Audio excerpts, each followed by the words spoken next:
I always believed that marriage was about love, trust, and a desire to preserve the relationship. I believed that when I married Grace 7 years ago. I wasn't a perfect person, but I was faithful. I worked hard, made sure all the bills were paid on time, and tried to put her needs before my own. But over the years, something changed. It happened so gradually that I didn't even notice at first. She stopped greeting me at the door when I came home. She no longer sent me little messages throughout the day like she used to. I thought maybe she was tired from work or stressed out. But then, even at home, I felt invisible to her. She didn't look at me and hardly spoke. Our evenings, which used to be warm and filled with conversation, became quiet. She would just sit on the couch staring at her phone or go to bed early. The closeness that once bound us together disappeared like a candle extinguished in an instant. I tried to remain calm. I asked her several times if everything was okay, but she kept her eyes on her phone and replied with the same lifeless, "Yes, everything's fine." Deep down, I knew that neither of us was okay. I noticed that I was always the one who made the first move. If I didn't text her first, the day would go by without a single word from her. If I didn't hug or kiss her, she didn't show any signs of affection. If I didn't plan a date, it didn't happen. I kept telling myself that it was temporary, that maybe she was under pressure. But in the end, I had to admit the truth. People make time for what's important to them. I was no longer on that list. Whenever I suggested something to bring us closer together, she found an excuse. A headache, tiredness, maybe another time. But another time never came. One Friday, I decided to do something special.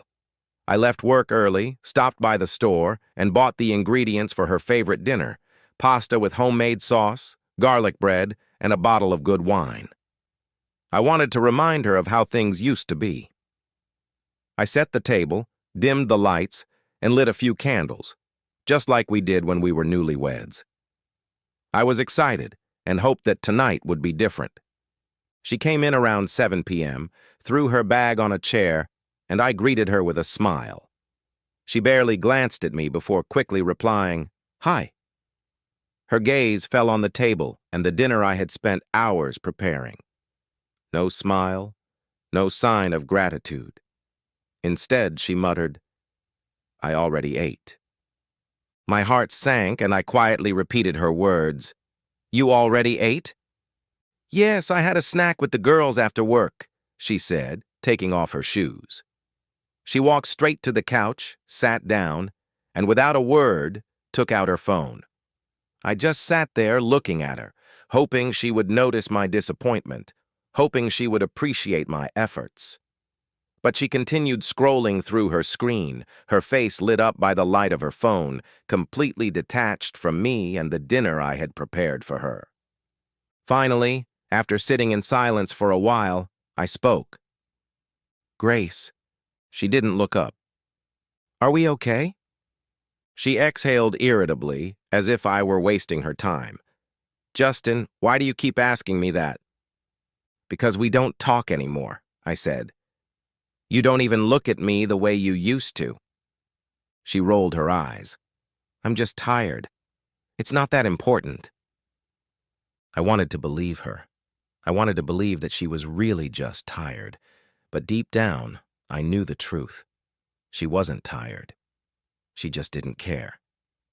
For weeks, I told myself that I was overthinking things, that all marriages go through phases like this.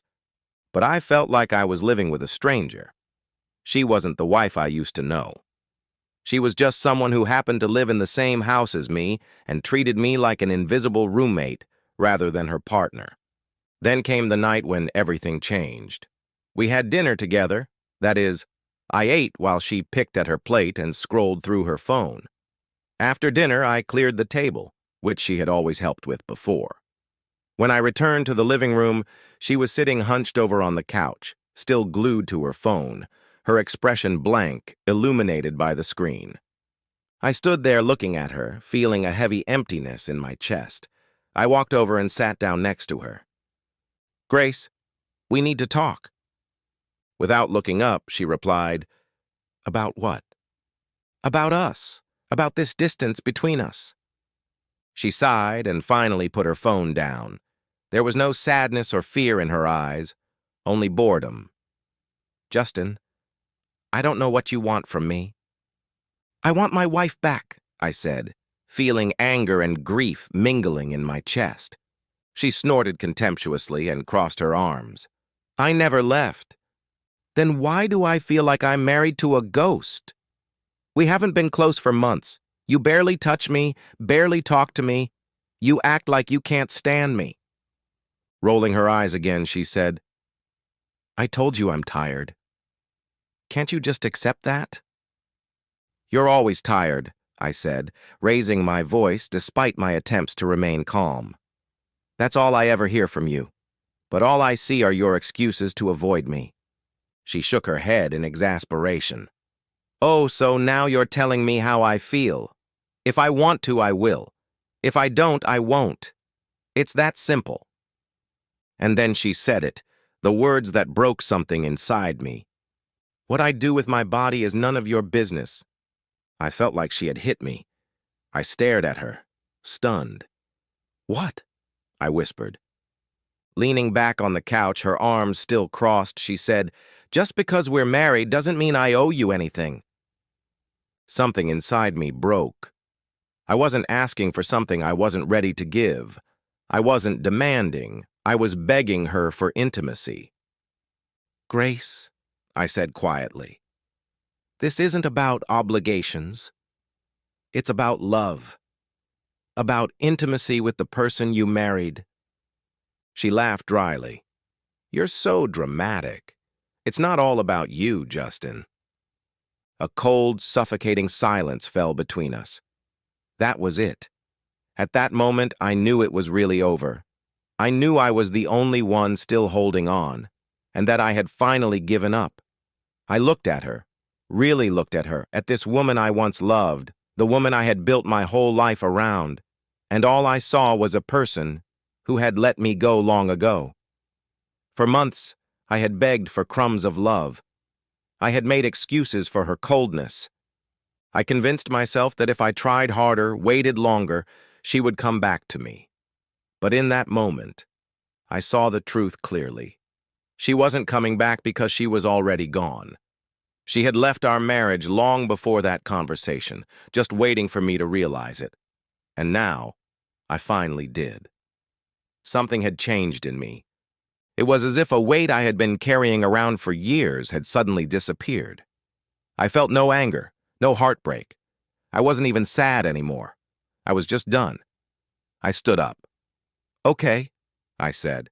Grace frowned. "What does that mean?" she asked. I walked over to the chair, picked up my jacket, and put it on. "It means I hear you, loud and clear." She let out a dry, almost mocking laugh. "So, are you leaving?" she asked. I looked at her one last time, at this woman who had once been my whole world. "Yes, I'm leaving." I didn't yell or slam the door.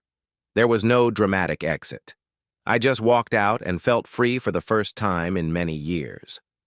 That night, I checked into a hotel because I didn't know where else to go. My hands were shaking as I handed my credit card to the clerk at the front desk. My mind was racing with thoughts about what had just happened. I sat down on the edge of the hard hotel bed, stared at the wall, and waited for regret, sadness, or anger to wash over me. But none of that happened. I felt only exhaustion. For the first time in a long time, I wasn't fighting anymore. I thought about writing to Grace. Part of me hoped she would contact me first, ask where I was, at least pretend she cared. But hours passed and my phone remained silent. A whole day went by, then another. Nothing. Then I realized I had done the right thing by leaving. She wasn't worried or heartbroken. She wasn't even interested in where I had gone. She had become so used to me always being around, always running after her, that she assumed I would come back, as I always had. But this time, I wasn't coming back. About a week later, she finally wrote to me. "Are you really leaving because of this? Grow up. I reread that message over and over, waiting for it to evoke some emotion in me. But I felt nothing. That was enough. The next day, I filed for divorce. At first, she didn't take it seriously. She believed I was bluffing, just trying to scare her. But then the papers arrived, and she realized it was no longer a game. Then the calls and messages started. Her late-night voice messages were full of tears. "Justin, please. I didn't mean it. I'll change. We can fix this. You can't just walk out on me like this." But the truth was, I wasn't walking out on anything. She was the one who walked out, a long time ago. She kept begging me to change my mind. At first it was text messages and voicemails, then she started calling more often, showing up at places I frequented, near my office, near my gym. Finally, she found out where I had moved and showed up at my apartment, knocking on my door late at night. Her voice was trembling with desperation, so different from the cold indifference she had shown me before. "Justin, please. I know I messed up, but I can change. We can fix this." I didn't respond. Not because I wanted to hurt her, but because I had already given her every chance when it mattered. She promised things would be different, but love isn't about promises. Love is what you do. Her actions had already shown me where I stood in her life. I wasn't her husband. I was just someone she thought would always be there, no matter how little she gave in return. So I let her go. I gradually moved on. Some nights were harder than others. Sometimes I found myself reaching for my phone to call her and fall back into old habits. But then I remembered how she looked at me that evening on the couch with a completely impassive face when she said, "What I do with my body is none of your business." You don't say that to someone you love. You say that when you stop caring. A few months later, the divorce was final. Signing the papers was unreal. I believed I would feel regret or a sense of loss. But when I put down the pen and pushed the papers across the table, I felt only relief. I was free. With that chapter closed, I began to rebuild my life. I focused on work, spent time with friends, and returned to old hobbies that I had neglected during my marriage. Then I met a new woman. Her name was Maria. She was everything Grace was not. Grace was cold and distant, while Maria was warm and attentive. Grace ignored me, but Maria made me feel seen. We met by chance, but our conversations turned into dates. And the dates turned into something I hadn't felt in years: happiness. For the first time in a long time, I wasn't just existing. I was truly living. Then one evening, there was a knock on my door. It was just after 8. I hesitated to answer, thinking it was a neighbor or a delivery person. But when I opened the door, there she was, Grace. Her hair was tousled, her eyes puffy and red from crying. She looked smaller, as if the confidence that had once been her armor had disappeared. "Justin," she whispered. Behind me in the living room, Maria stood watching the door. Grace looked from me to her, her face contorted. "Who the hell is she?" she demanded sharply. I sighed, tired of everything that could happen. "This is Maria, my girlfriend." Grace opened her mouth but said nothing, then laughed bitterly and without humor. "Wow," she said mockingly. "You found someone new so quickly, huh?" "Why are you here, Grace?" I asked, losing my patience. She ran her hand through her hair, and her face changed. The anger was replaced by something softer, more broken. "I tried to date other people, Justin," she said quietly. "I tried to move on, but nothing worked. Now I realize you were the only one. You always were." I swallowed, feeling a strange mixture of pity and disappointment. But love? Number? That feeling died the night she told me my feelings didn't matter. "It's too late, Grace," I said calmly. "I begged you to care about me when it mattered. I fought for us, and you didn't. Now you want me back because you're lonely? Because your relationship didn't work out?" Her face contorted with anger. "I can't believe you're doing this to me," she said sharply, "after everything we've been through." "No, Grace," I said firmly, After everything I've been through. She stood there, breathing heavily, her fists clenched. Do you believe she's different? She asked contemptuously, nodding toward Maria. She'll leave you too, just like I did, just like all of them.